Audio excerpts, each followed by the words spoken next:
Τρόμαξα, λέω να με σκοτώσουν εδώ πέρα. Ναι.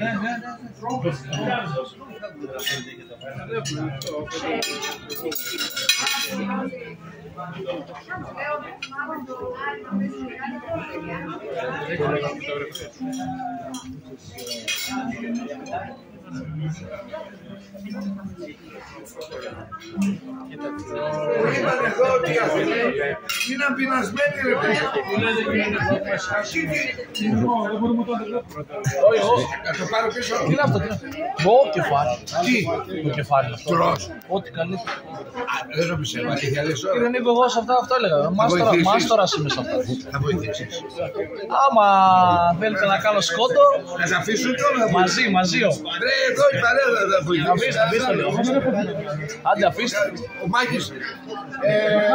Ρε Νικολάκη, θα βοηθήσει το Μάκη κάποιος. Πρώτος με ζέστη στο ψάρι είναι το κεφάλι και μετά η κοιλιά.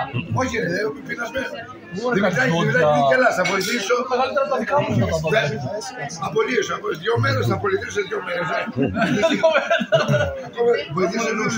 Βοήθησε ο συνάδελφος εδώ. Έλα, σε βλέπω, κάθε καλά βλέπεις.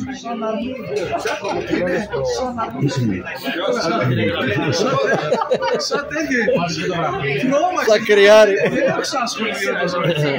Τα κεφαλάκια των αλμυρών, τα κεφαλάκια των αλμυρών. Λίγο. Θα βοηθήσω.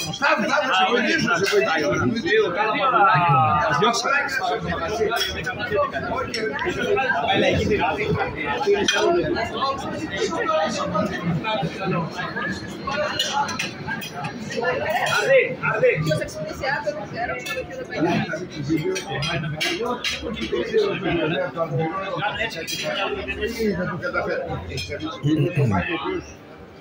Και θα το φάει. Α, εδώ είσαι εσύ. 2 μέτρα παλικάρια. Τρώνε, ναι, δόξα τω Θεώ που έχουμε. Πήραμε και